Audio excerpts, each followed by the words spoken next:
Derlene Hirtz is a powerhouse business performance coach, NLP trainer, and the creator of Simplify to Amplify Success. It's a framework designed to help leaders and entrepreneurs eliminate overwhelm, elevate communication, and create results that last. Known for dynamic energy and insight-driven strategies, Derlene speaks with clarity, confidence, and just enough fire to wake up a room. Her keynotes and trainings blend neuroscience-backed mindset work with real-world business strategy, helping audiences to shift from the reactive to results-focused leadership. Today, she's going to inspire us with 4 tools for Simplify to Amplify Success. Derlene.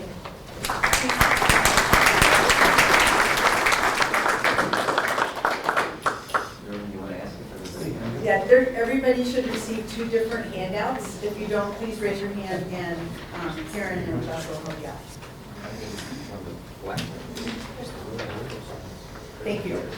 So who got up this morning and as soon as you got out of bed, you started brushing? Maybe you even picked up your cell phone to check your messages, to see who might have answered something on Facebook, check the emails. Who in here, like, that might even be a morning routine, right? Okay, good. So the first thing we're going to do before we get started is we're going to do a breathing technique called 5-5-7. So what you're going to do is breathe in for 5 seconds, hold it 5 seconds, and then release it for 7 seconds. And we're going to do that 2 times because of time. So I'm going to count you off the first time, the second time I'm going to leave you on your own. So let's breathe in.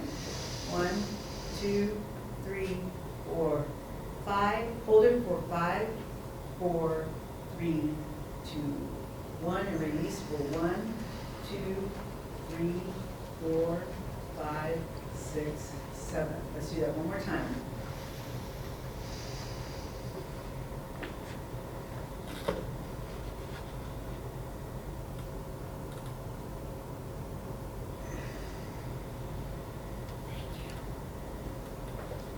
So today we're going to talk about success, something that, I really love. So 4 tools to amplify success. So why is this important? Well, what happens is, the reason why I had you do that 5-5-7 is because as soon as we get up in the morning and we start running through our head all the things that have to take place during that day, and then we pick up our phone and we don't allow ourselves the time to prepare for the day, as Nadine was intimating earlier, we set ourselves up for, I'm not going to say failure, we're going to set ourselves up for a tough day. And what I've given you today is, I gave you a little worksheet that you can trust your brain, whatever comes immediately, just put it on the paper, because we're not going to take time to give you time to do this. And I just want you to really think about what it is that success is to you. Now, if I went around and asked everybody in here, success would be different to every single person. I would say, generalizing as a society, when you say what is success, everybody in America is like, money! But that's not the truth. As a matter of fact, I personally feel the more that you get into really defining your own success, that literally is a byproduct of how it is that you show up in life. Is that fair? So we are so pulled in different directions, and all of the different ways that we experience life, that the words that I hear today is, I'm so overwhelmed. I'm so overwhelmed. I'm freaking out. I don't believe in myself. I have no confidence. So those are things that can get in our way in order for us to run an effective business and actually be effective humans. So we're going to talk about tool number 1, clarity and a clarity compass. So clarity is a state of your brain. It is not a feeling. So that's really a state that you can put yourself in. And when I say a state that you can put yourself in, I'm going to show you in just a minute what that could look like. When we eliminate the noise and we align with our purpose, we become very clear on our values, our goals, and our dreams. That's how we can make that happen. And we have this in our brain, this reticular activating system. And what happens is, it's like this little brain that switches on in our head. But just like Nadine was talking about with procrastination, Karen and I had this wonderful conversation about all the neuroscience that's happening today. So we have this little switch that turns on in our brain. And that's what happens when you procrastinate. That switch, every time you hit that switch and you procrastinate, it just goes deeper and deeper and deeper until it becomes a way of life. And the way to fix that is you interrupt that, right? Like baby steps, baby steps, baby steps. That's how that works. And so when we really switch that brain on, have you ever, well, I'll put it this way. I bought a Ford Edge, a white Ford Edge, probably about 15 years ago. And I thought that was the most unique car, and it was pearl white, it was gorgeous. Nobody had one until I got one. And then everybody else bought one. That's not what happened. What happened is my reticular activating switch went on, and I started attracting, in my vision, all of the other white Ford Edges around. And that happens in every area of our life, right? Never knew there was a coach in St. Louis until I became one, and all of a sudden there's a million coaches in St. Louis, right? So that's my reticular activating system. And so when we get aligned, our brain really dials in on what it is that it can help us achieve. And the more we flip that switch on with our reticular activating system, the more that we're going to be very effective. And speaking of dopamine, clarity, when you gain clarity, it is like a shot of dopamine. Maybe it's the biggest shot of all, right? Because now you're focused, and when you add your values and your belief within that, the world changes. So clarity creates focus and direction. So ask yourself, what do you want in the next 90 days? And then start there and then work backwards. What do you have to do today to gain some clarity? One thing, just a little baby step. We're not asking for the world. And what do you need to stop doing? Flip that reticular activating system off on that habit that is not serving you or allowing you to grow your business. Fair? So tool number 2, the time and energy optimizer. So time is a brain function. Again, this is all about the brain today, guys. So it's a brain function. So I tell you what, this is what I would like for you to do. Who here is a good multitasker? Who here multitasks at all? Okay, good. So do me a favor. Everybody stand up. When I say go, I want you to count to 50 as fast as you can. Ready? Go. Great, great, great, good. Okay, now what I want you to do is I want you to say the alphabet as fast as you can. Ready? Go. Great, great, great. Excellent. Good. So now what I want you to do is I want you to go A1, B2, C3, D4. Ready? Go.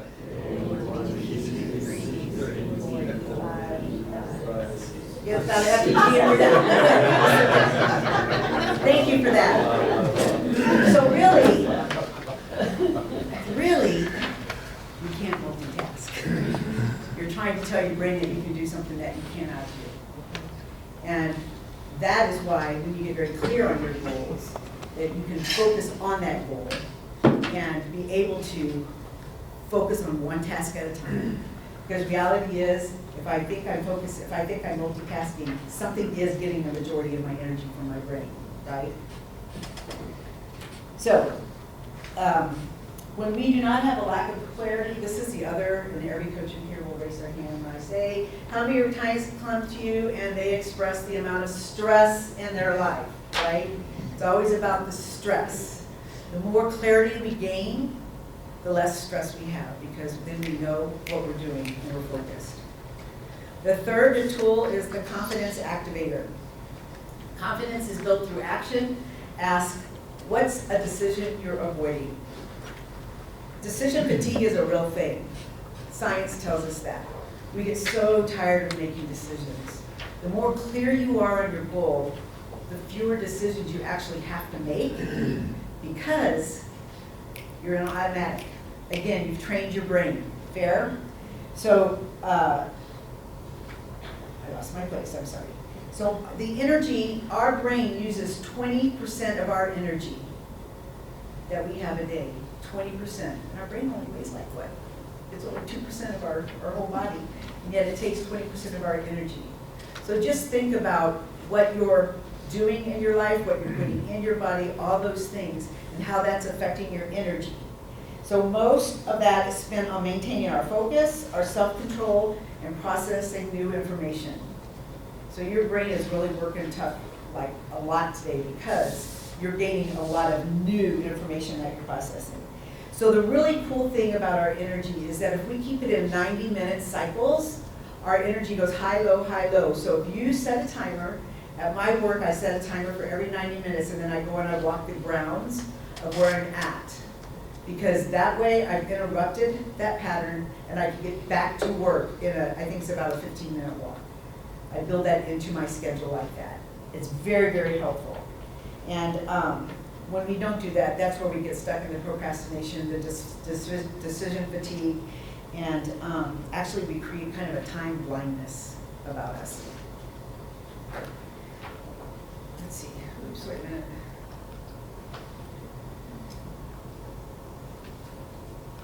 Oh, I'm sorry, the energy was part of 2. So now let's talk about confidence. So the confidence, the brain, this is another reason why my clients come to me. They do not feel confident, or they've lost their confidence, something's happened, and they've retrained their brain to not believe that they're confident in their skill set or whatever the reason is. But the brain is as a predictor of our success when it comes to confidence. Again, it's retraining it. Like Nadine alluded to, our past experiences, our current skills, and our perceived risk is what guarantees that either we are successful in our confidence or not. And I will tell you just one of the things about e4e that I love is this is a great confidence inducer, right? If I took the first time that I prepared a speech and shared it here to today, it looks so different because this is a very safe place for me to grow my confidence in public speaking. And previously in the past, I don't know if I've ever told you guys this or not, but like previously in the past when I was 16 years old, I was in band, and they decided that they were not going to renew our band teacher's contract. So 16 years old, right? Loved him, phenomenal. Got him every day because I was going to band. I was the drum major. It was so much fun, right?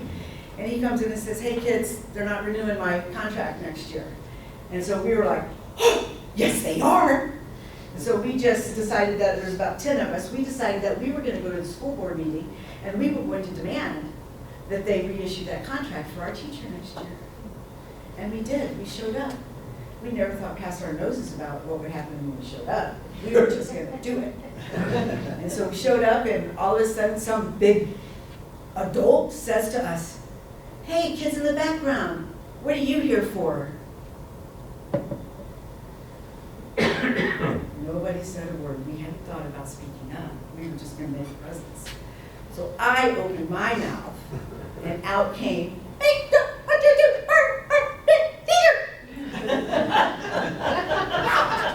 That was humiliating. But here's what happened. In that very moment, I made a decision based on that experience that I was not capable of speaking in public. I shut down, even in the classroom. Because every time that I went to answer something that "you sound like a fool" played in my mind. Even to the point that one time, all I had to say was first and second hour. That was the answer. Don't remember the question, but I do remember that was the answer. So, "I can do this, I got this, it's easy." Raise my hand. Probably this teacher was so shocked that I actually raised my hand. She immediately called me and I go, "First and second hour." That was humiliating. That confirmed that I could not speak in public. I just affirmed that. Now that's deeply ingrained in the brain, right? So it took a lot of work for me to be able to even stand up here, because I had to get past that switch that turned on every single time I went to speak. That's how our brain works in every single area of our life. That's how we approach money. That's how we approach relationships. That's how we approach our success. Every single thing that we have created shows up in every decision that we make and how we show up in life. So confidence is built through action. So there's this confidence, I gave you a confidence killers list. You guys can look at that for the sake of time. But I found it really interesting.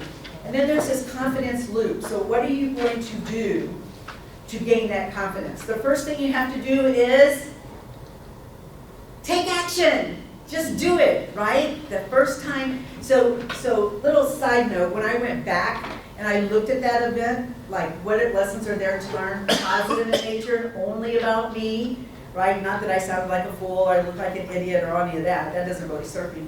But you know what? Out of the 10 of us, I at least opened my mouth. I was at least brave. It took a lot of courage to do that. And although it wasn't pretty, it happened, right?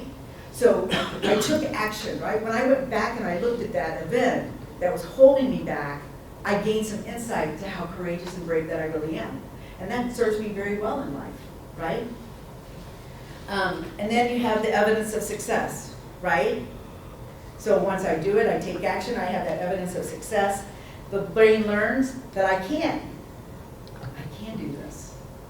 And then I repeat that, and I gain more confidence, and I take more action. That's the brain loop. So the tool number 4 is the communication blueprint. So as you may or may not know, I am a trainer here in St. Louis of NLP, Neuro-Linguistics Programming, and they have these representation styles, how we receive information. Every single person in here is receiving my information differently.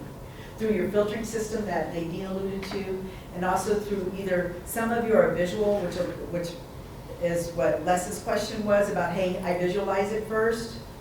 So I would suspect that he's a very visual person in terms of when I talk to him, I want to say, let's look at this and see if, as you look at it, it might make sense to you. So see, I've got him shaking right now. He's going, yeah. You're making me nervous. Right. So if I were to say to him, let's think about it, see if you can hear anything that comes from that, like he's not even looking at me. It's not even how he can receive information. So it's super important to know and understand how people receive information so you can then feed that back to them. So in the sales process, when you talk about, when you hear what they say about what their problems are and what they're looking for and all the things, listen for that representational system so that you then can speak their language. Have you ever had a conversation with somebody and you're looking at them and you're thinking, okay, I know that's English, but I have no clue what they're saying. They literally are not talking your language. That's literally what's going on in your brain. If somebody starts a conversation that says to me, I want you to listen to this, that is the most challenging opportunity for me to grow because I am not auditory. It's actually number 4. I love to think, I love to see, I love to feel, and then, this sounds really bad, professing this as a coach, listen is my least favorite. So communication is 97% non-verbal. So think about how we show up in life. Our physiology and our tonality means everything when we show up. And I'm out of time, so I'm just going to stop it there. So what we do is so much more important than what we say. Because our physiology is going to lead. And I won't even get into the whole energy thing, but people can feel our energy 13 feet before we ever came in that room. So what we put our mind space in when we walk in makes all the difference. So remember, speak the language of the other person. And your opportunity for growth this week is to choose one tool to focus on this week, just one. Commit to using it daily and watch how your results will amplify in your life and your business. Thank you.